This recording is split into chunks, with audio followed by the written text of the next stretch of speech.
So, about 14 months ago, last July of 2022, my wife and I moved to Moses Lake, Washington, and that's in eastern Washington, because there are lots here that you can lease to build a hangar.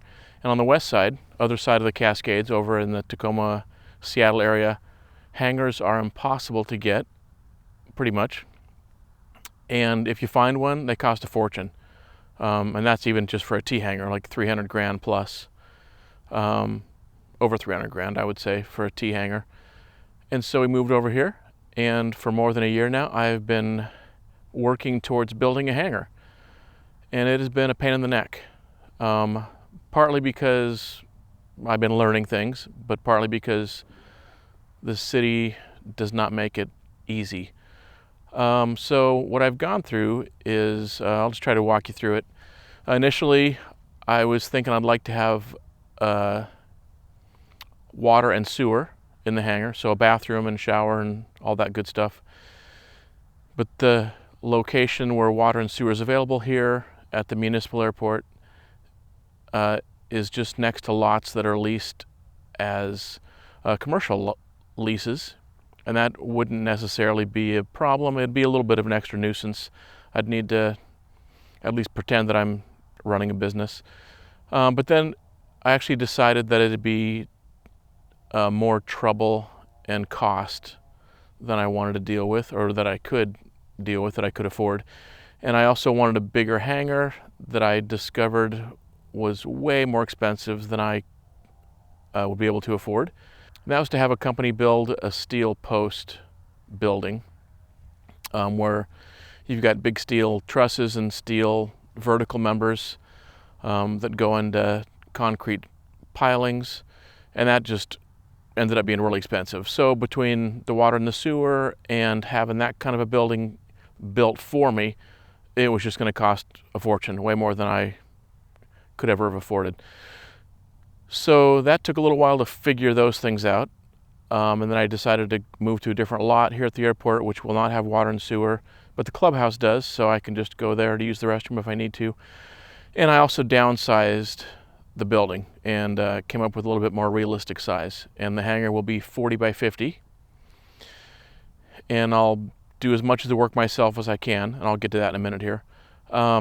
So then I also needed to find an engineering company, because you can't just get a building permit and then build it.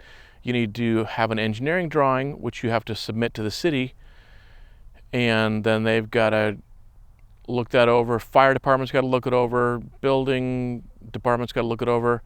It's just the typical kind of hoops that you got to jump through in the United States to do just about anything.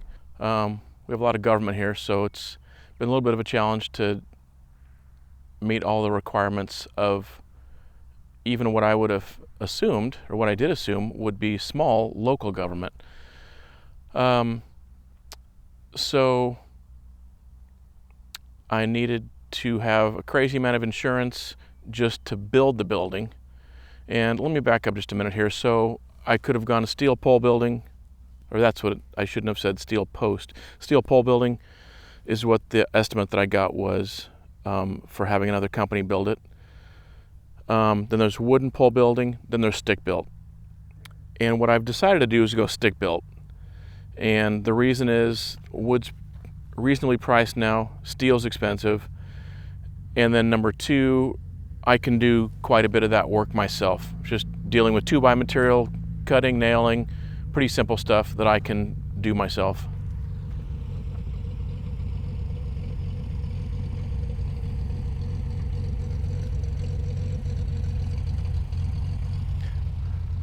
These guys landed with the wind when I was driving up here, so at least they're taking off the right direction this time. Anyway, so I settled on stick built because wood's reasonably priced nowadays, or at least not as crazy as steel, and it's work that I can do myself. So after that, after deciding on the basic construction method, I needed to find an engineer, because the city needs engineering drawings. You can't just get a building permit and build your building. Got to have engineering drawings, got to be approved by fire, by the whoever else, and A foundation's got to be a certain depth based on freezing depth. And anyway, I learned all that, and it's a pain in the neck. And they require a bunch of insurance. Back to that. Since I want to build it myself, and since I can do stick built, that's the construction technique I went with. And since I want to build it myself, it ended up being difficult to get the required insurance.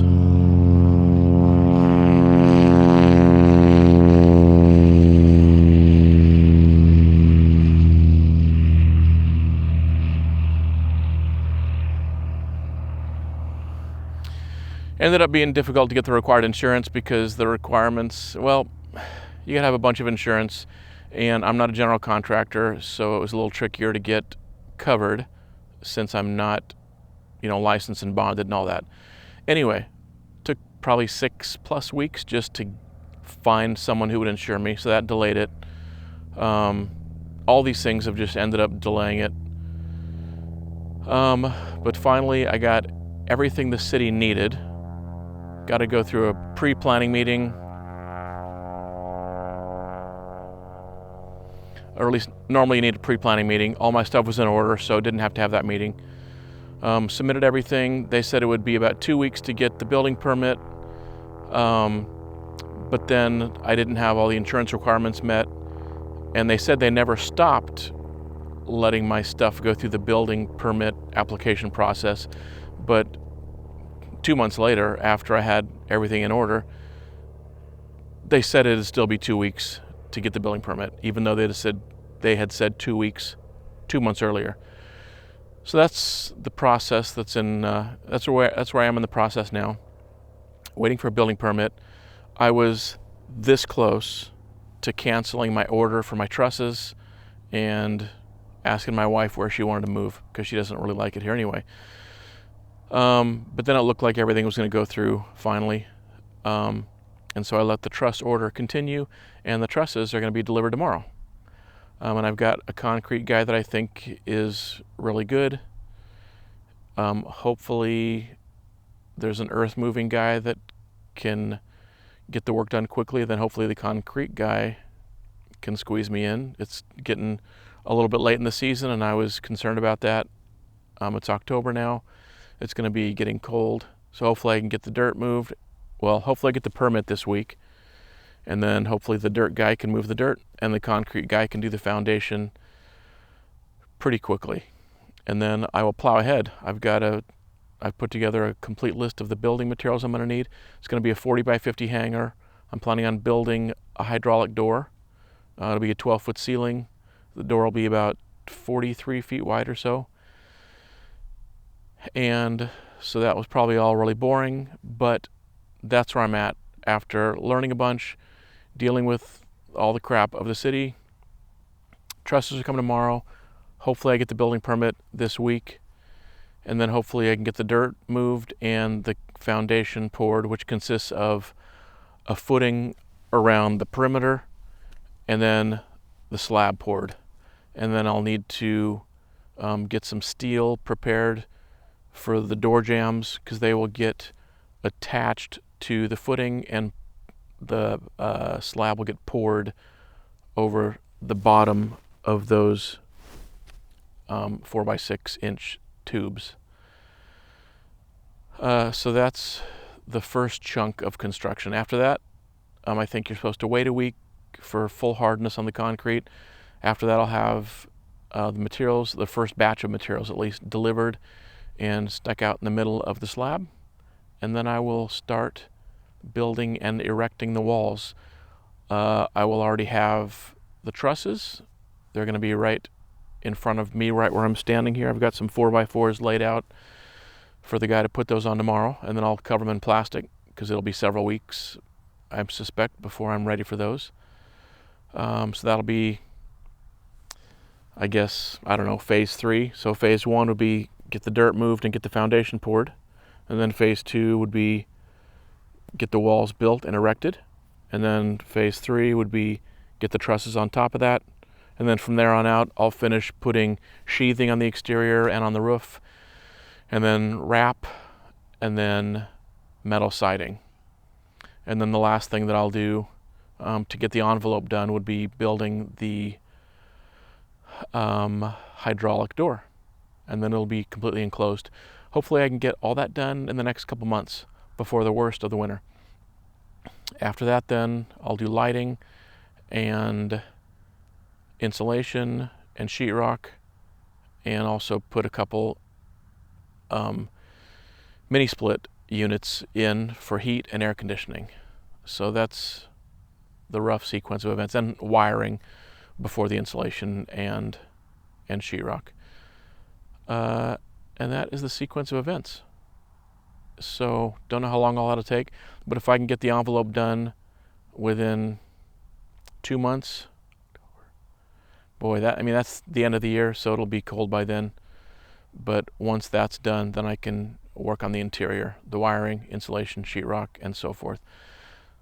So that is about it for now, for part 1 of this series. Hopefully you guys will find it interesting. I know it's not flying, although my flying videos haven't